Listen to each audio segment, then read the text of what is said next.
nosso leitor aqui, leitor não, né? Nosso membro, o Bruno Cassaro, mandou uma pergunta para você, Álvaro.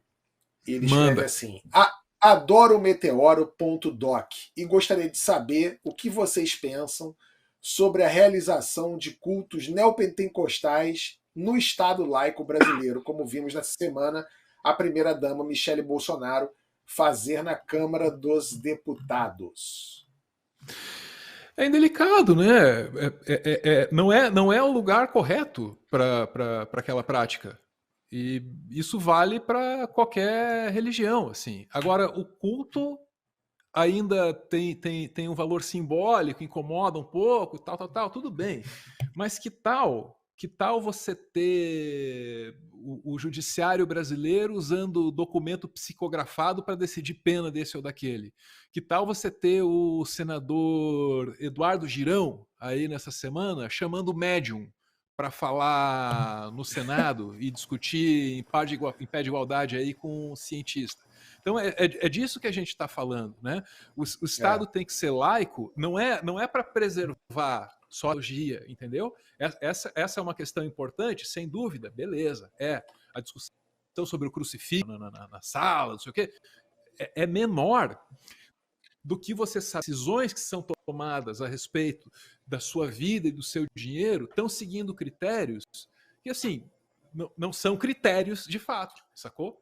São questões de fé, né? E às vezes atua. Isso. Daí não vale a pena, porque assim, é uma questão lógica, tá? É uma questão lógica, não é repudiar a fé de ninguém. Não é disso que se trata. Claro, a gente vai morar num país que tem cristão, que tem umbandista, que tem espírita, que tem budista, que tem taoísta. A gente tem que seguir critérios que contemplem todos eles, para que ninguém se sinta ou seja de fato excluído, porque ao contrário do que o Bolsonaro diz, democracia não é fazer valer a vontade da maioria na porrada. Não é assim que funciona. Então não interessa se os evangélicos vão ser a maioria da população brasileira em 2033 ou 2034. Né? Interessa que o Estado continue sendo laico para que ele possa tomar essas decisões de maneira a privilegiar os outros, sei lá, 49% a partir dali. Entendeu? Mas o mesmo valeria para qualquer outra religião. Mas aí, de novo, assim, ó, o caráter simbólico da coisa é o que menos me incomoda, tá? De verdade mesmo. O problema o buraco é bem mais embaixo. Seria bom também, eu sei que na nossa audiência aqui não há muitas dessas pessoas, mas se tiver alguém aí que acha que tá tudo bem fazer um culto neopentecostal na Câmara, ou o pastor decidir para onde vai a verba tal, ou o outro servir um juiz usar de prova um documento psicografado e por aí vai, se você acha que é ok um deputado subir no plenário e dizer que Cristo foi xingado de gay pelo Porta dos Fundos, entre outras coisas, se você acha isso tudo normal, é bom a gente às vezes exercitar uma empatia para testar, né, fazer um teste básico de racismo estrutural. Se você acha isso ok, basta imaginar se fosse alguém da Umbanda fazendo a mesma coisa. Será que esse pessoal ia curtir do mesmo jeito? Esse pessoal que aprova ia curtir Opa, vamos incorporar a Exu Caveira no Senado, hein, Girão? Vamos trazer a Bomba Gira, vai decidir isso aqui. Olha, fulano vai fazer um terreiro aqui rapidinho. Essas pessoas também iam curtir? Não, né? Porque isso para eles já não é. Eu acho super importante fazer esse corte, porque, até brincando, eu sou líder de um bloco parlamentar em que eu sou ateu e todos os demais são evangélicos. Né? E eu não viro enxofre imediatamente, brincadeira, porque são todos meus amigos. Mas na Câmara Municipal de Belo Horizonte você tem cultos evangélicos, você tem Umbanda, você tem manifestações católicas, você tem dia judaico. Eu não acho que o problema é você ter o culto nos espaços públicos, porque o culto ecumênico acontece. Concordo com o Álvaro, eu acho que o corte tem que vir a partir do momento em que o Estado laico fica ameaçado. A partir do momento, sobretudo, essa frase do presidente talvez seja uma das frases mais graves que ele comentou em toda a sua vida.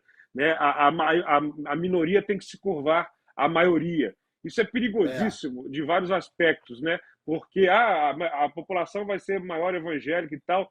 E desculpa, Álvaro, não quero contemporizar, a mistura de política e religião é muito grande, mas eu acho que, mais uma vez, assim como os militares, há vários evangélicos e há muitos evangélicos que discordam desse governo, não querem se meter em política, são evangélicos muito democráticos, mas infelizmente aqueles que estão aí negociando ouro, aqueles que estão aí utilizando os cargos para fazer as maracutaias, aqueles que estão aí usando a palavra de Cristo em vão, eles é que se sobrevêm e vão botando o tom deles no governo. Isso é muito lamentável, mas é sempre bom não generalizar, porque Mas aí, realmente o culto é o menor dos problemas. Não.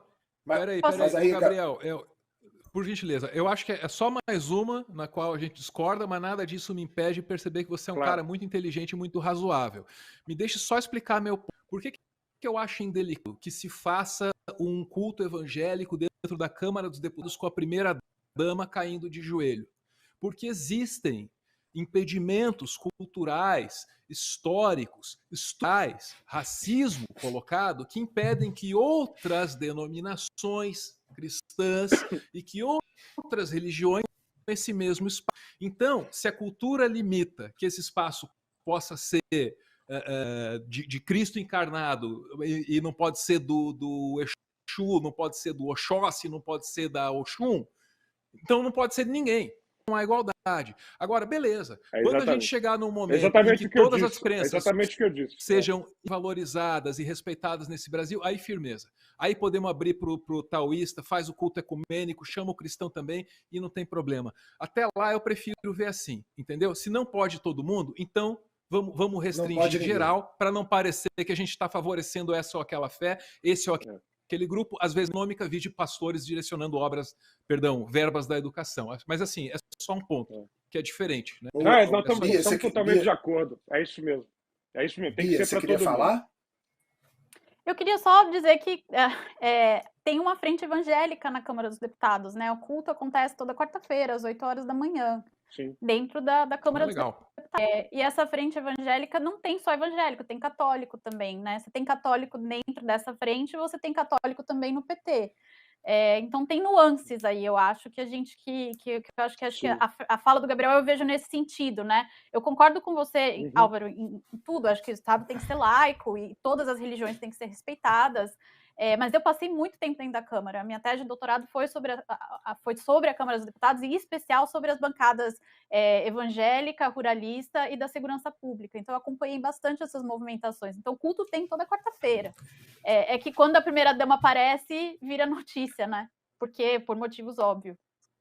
Olha, eu ouvindo vocês falarem aí, eu vou encerrar o programa aqui agora. Eu só quero dizer uma coisinha para vocês. Essa semana eu escrevi um negócio que muita gente falou que eu estava me referindo a Lula e a Bolsonaro especificamente, e não estava me referindo ao Lula, mas sim ao Bolsonaro, que é o seguinte: quando a gente criou este canal aqui, criou o canal visando o quê? Que a gente fugisse desse fla-flu, que as pessoas, a gente tivesse opiniões heterogêneas aqui, diálogo, concordassem em discordar, e isso funcionou durante um bom tempo, e continua funcionando, o canal está de pé.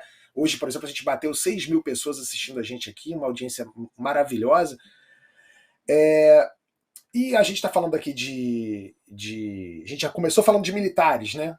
Que existem militares que são simpáticos ao golpe, e existem militares que não são simpáticos ao golpe, que são contrários ao governo.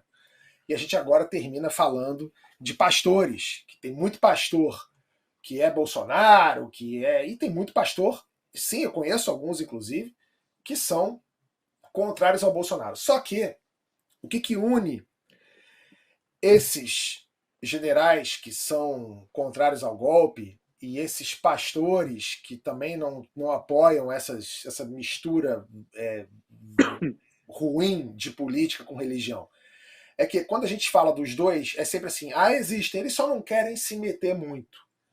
E isso não pode mais acontecer. A gente chegou num momento tão grave do país em que essas pessoas têm que se meter. Elas precisam se meter. E não só pastores e generais. A gente tem que falar, são jornalistas, pessoas com personalidades da mídia, pessoas que afetem a opinião pública. Ninguém mais pode ficar nessa de eu não vou me meter. Porque o que está em jogo agora não é mais uma discussão sobre quem está certo, se é o liberal ou se é o cara que gosta de estatais, se é o cara que é a favor da música X ou da música Y, do tipo de política econômica A ou B. É simplesmente civilidade, é democracia, é humanidade, é você respeitar a existência do outro. Isso que está em jogo agora.